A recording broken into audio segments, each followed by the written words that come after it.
nandito tayo sa Zhongshan. Historic tong lugar na to kasi dito pinanganak. Nakalimutan ko pangalan niya, pero siya yung father of modern China. Siya yung responsible kung bakit umunlad yung China. Dito siya pinanganak sa place na to. So ngayon, hinto lang tayo at tayo kakain at alam na ng lahat ano ang menu. Peking duck, yung mustasa na saute, ano pa yung mga menu, yung sabaw na may winter melon. Yun, okay. Pork stir fry with veggies. Oo, fried fish. Yan. In fairness, dito sa China, ang super ganda niya, yung hindi mo siya ine-expect.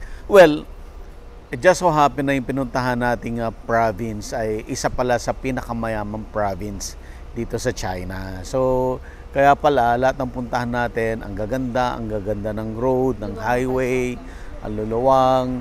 Tapos may makita ka mga probinsya, no? Tapos may mga pocket of mga city, ganyan. Lahat may high-rise.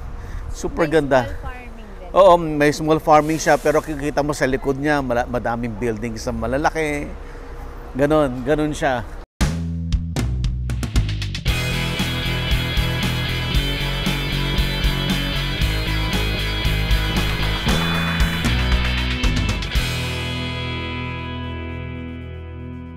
Available na po ang agribusiness merch sa Shopee. Ang link nasa description box.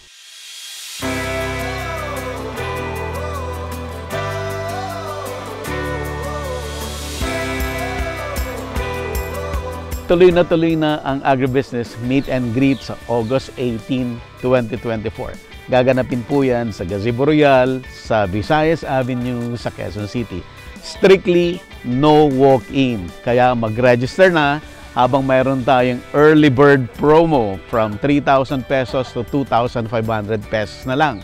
Kasama dyan ang dinner buffet, makakasama ninyo, makakausap ninyo ang iba't ibang naging guest dito sa agribusiness.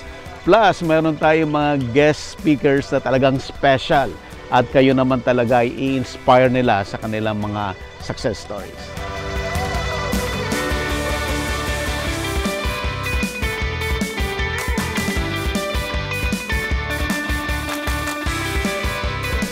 Amoy Peking duck na naman. Ito ulit yung soup. Number ko? May sayote. Ano yung talong? May kundul ulit.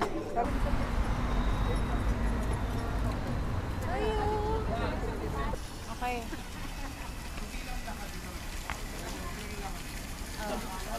Oh, sexy.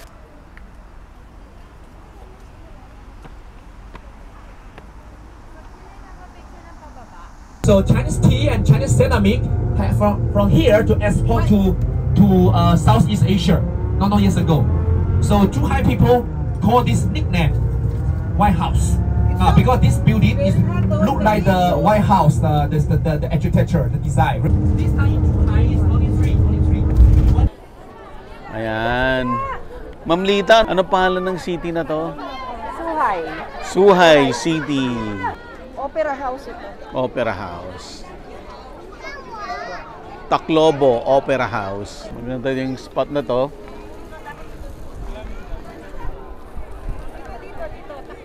Ayan. So ito po yung Opera House. The Opera House. Ay, hindi man yun. Ang ganda.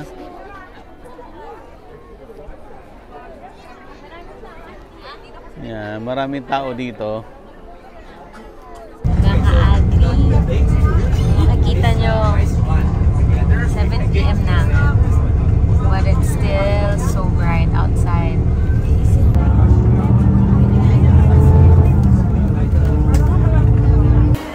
Bugari.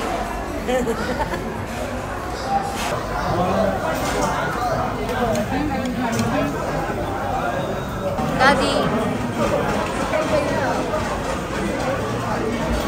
Wow. Mommy! Hi! Daddy! Hi, Tita! Ang pinakamabait na tita na nakilala namin. Fashionista!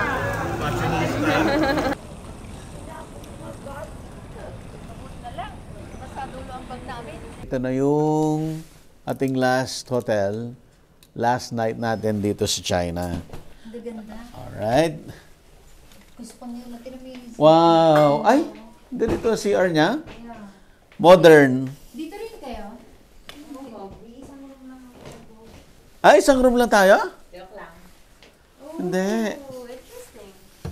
It's a modern. Yeah, ang ganda ng room nila. Gusto ko sa Ganda. bahay namin.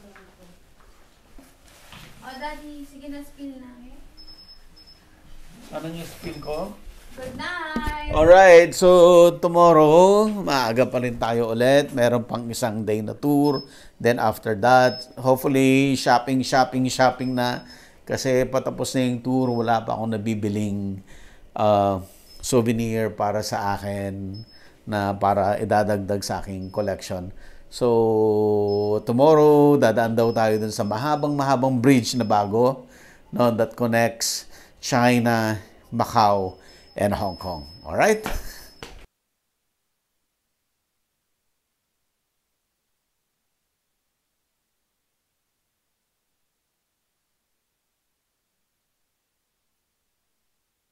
So, last day na po natin dito sa China at konting, I think, may shopping, may mga, may mga pupuntahan pa ng mga lugar. And then, mamayang hapon, diretso na tayo sa yung sinasabi nila na pinakamahabang bridge na nagko-connect ng China, Macau, at Hong Kong. So, ito yung city nila. Kung manotice nyo, lahat ng city nila dito sa China, mukhang bago lahat. No? Sobrang ang gaganda kasi nga bago yung mga structures. So, napakalinis, organized, walang traffic. Lahat ng puntahan mo, ganun ang itsura. May traffic. Yeah, may traffic din pala. Though meron kang mga nakikita ng mga old city, old community, na kamukha ng dating China, no? Nung panahon ng mga 70s, 80s, may mga ganun pa. Pero sobrang na siya, yung nagbago na yung itsura, konti na lang yung ganun na naisingit-singit lang doon sa bagong mga structures. Yan. So, tingnan nyo, yung walit lang na city to, pero malaki pa rin eh. Malaki pa rin itong city na to. Okay? Breakfast na po tayo. Grabe naman si Sofia, parang kagaya na sa Facebook. Daddy, wag kang maingay. Yung mga kumakalat Daddy, sa Facebook. ako Sa bahay, tulog na Shut tulog. Pag nasa, La. pag nasa Ako bahay, tulog nagpakita na ng tulog. meme na yun, Daddy. So, Shut pag sa up. bahay, tulog na tulog siya. La. Alas 9 na Yung tulog mga pa. gawin mo. Pero pag sa hotel, alas 7 pa lang gising. At ang daming laman na. Daddy, shut up. Ganyan din ba si Frances? I wonder. Parang malusus ko yung broccoli. Morning. I like the vegetable. Fresh na po ulit na parang walang pinagdaanan kahapon.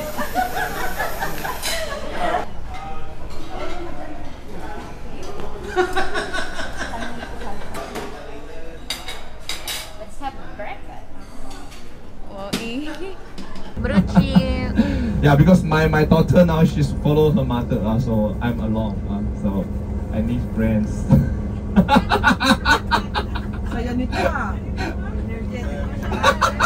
Energize. Energize. Yeah. Ay, anong nangyari sa'yo kagabi?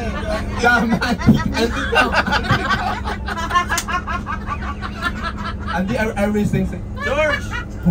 因为他是老板的， Can we buy ceramics? 白色的米 Ceramics.，that's a food. Yeah, sure. He can show you some special carving. 因为 okay. 这个老板他很喜欢看那些。 He's a national artist in the Philippines.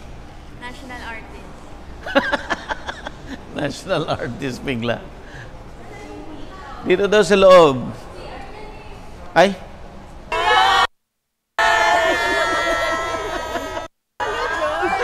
$50,000 USD. 300 years. From Qing Dynasty. From Qing Dynasty. Okay, so we got a friend here. I'm the staff of the museum.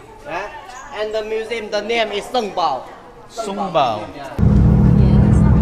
Isutin mo na rin yung Yusuf. Kasi bagay naman eh. Okay, last lunch na po natin dito sa China. Oh, again, Peking duck. Walang katapusang Peking duck. Shrimps, Ano pa?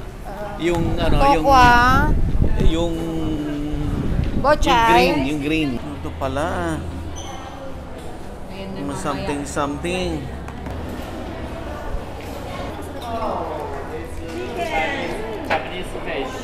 Japanese fish.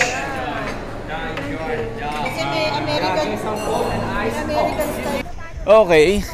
So, isa na namang tourist spot this time, replica nung yung palace doon sa Forbidden City. Okay. Pinapakilala natin ang Pinoy How To na sana makakuha na rin ng 1 million subscriber.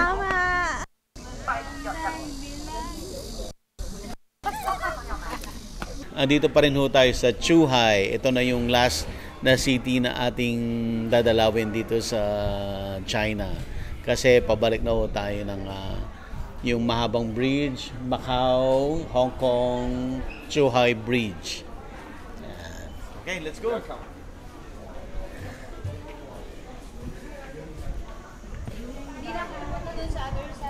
Maganda to. Mahaba pa. Ganda. Mahaba yan. Dito siguro, kung papapasukin tayo dun, ay pa lang tayo. Tingnan niyo po ang ganda ng structure. Hi, George! Hi, George!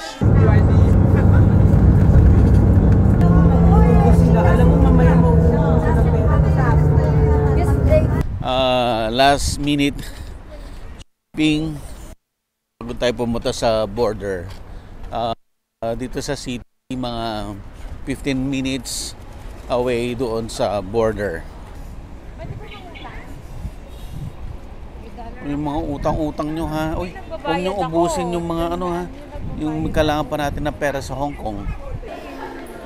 Okay, so ako wala naman akong isa-shopping. Ano na lang, window shopping na lang ako.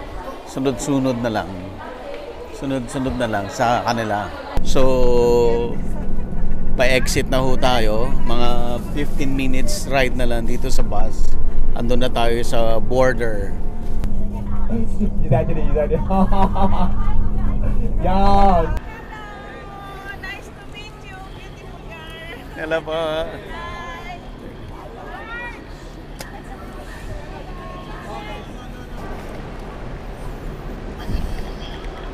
Okay, so we're leaving China.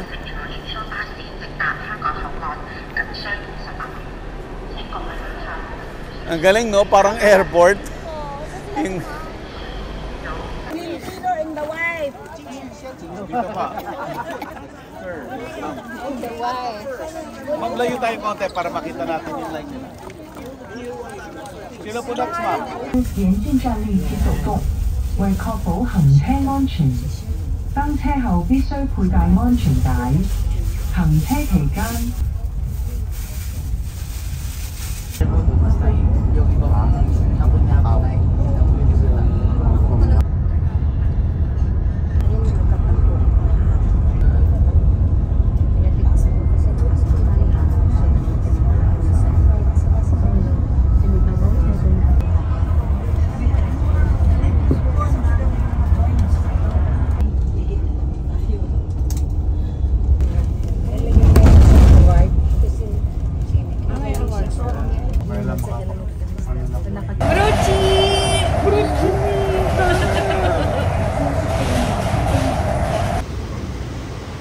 Grabe. Ito ang first travel ko since 2016, 17, 18, 19, 20, 21, 22, 23, 24. Imagine mo nga, ang laki na ng airport ito. Paano pa yung LA? Yun ang problema mo. Yun ang problema mo. 1, 2, 3. Happy birthday to you. Happy birthday to you. Happy birthday, happy birthday. Happy birthday to you. Happy birthday. Alright, so natapos po yung travel natin sa China at dito sa Hong Kong. Lumipat tayo ng iba-ibang city, marami na tayong pinuntahan. At ang realization ay yung pinakamayaman na province dito sa China. So, industrialized na sila, yung farming nila wala na. So, majority ng kanilang crops or produce na supply dito sa China ay nagagaling sa Vietnam at Cambodia, especially yung rice. So, halos imported lahat yung needs nila ng prutas, ng rice, etc. Dahil lahat ng mga rice field or rice farms or farmlands doon ay na-convert na into industrialization. At super ganda ng mga cities nila. Ang lalaki, ang ganda ng China, sobrang progressive kasi yung napuntahan natin na province ay siya pala yung pinaka progressive na province dito sa China. Ma'am, si Ma'am Merlita po, Ma'am Merlita Teng, ang may-ari ng agency po. BNG Travel and Tours. BNG Travel and Tours. Book and Go Travel and Tours. Book and Go. So, sila po yung nag-organize, nag-facilitate nitong tour. Ma'am, thank you so much. Nag-enjoy po kami dito sa tour na to. Mabuti naman nag-enjoy kayo, Sir Buddy. Yes, ma'am. Oo. Ay, nako. Yung mga gustong sumama sa susunod, yun, i-enjoy din ninyo. Sana, mabuti nga nagustuhan nyo to. Opo. Ayan. Abangan nyo po ang Portugal and Spain and Portugal. Spain and Portugal. Ma'am, kailan po ulit tong Spain and Portugal ninyo? October 27 to November 6. 2024. Yes, 2024. Yeah. Pero meron tayong Jeju Island yung gustong sumama. Jeju Island, saan po yan? Korea. May Korea din. Anong date po yan, ma'am? August yun eh. August. Ayan, malapit na. So, ma'am, pwede na ba silang kontakin kayo para gusto sure. mag-book? Oo, pwede. Okay. Ano po yung pwede nilang kontakin, ma'am, na number? Number, yes. Yes, ma'am. Yeah, yung personal ko na lang na number pero kailangan mag-text muna. 0917 510-9402. Ayan. Oo, wasted na kami. Sobra ng pagod. Nakakapagod mag-tour pero enjoy. Yeah. Yan. So, yun. Kahit pa paano nakapag-relax po yung family namin. Para hindi naman puro trabaho, ma'am, di ba? Correct. Hindi tayo puro farming naman. Medyo labas-labas ng konti. Oo. Pero masarap ang farming, siyempre. Di ba? Sarap yan. Ayan, so kontakin niyo po sila Ma'am Merlita, si Ma'am Lita, sa mga interested ng Spain and Portugal at saka Korea. Yes. Kahit Japan. Madami ho sila. Ma'am, pwede rin silang magpa-customize ng tour. Yes. Ayan. Mga incentive tours. Yung mga ganyan, mga mura yun. Ganon. Ayan. Once again, ma'am, maraming salamat. Thank you din, Sir Buddy, at nagustuhan nyo at ng pamilya. Opo, at nag-enjoy kayo. Direct, thank you so much. Yes, ma'am. Available na po ang Agribusiness merch sa Shopee. Ang link nasa description box. Agribusiness, how it works. Instruct, inspire, succeed.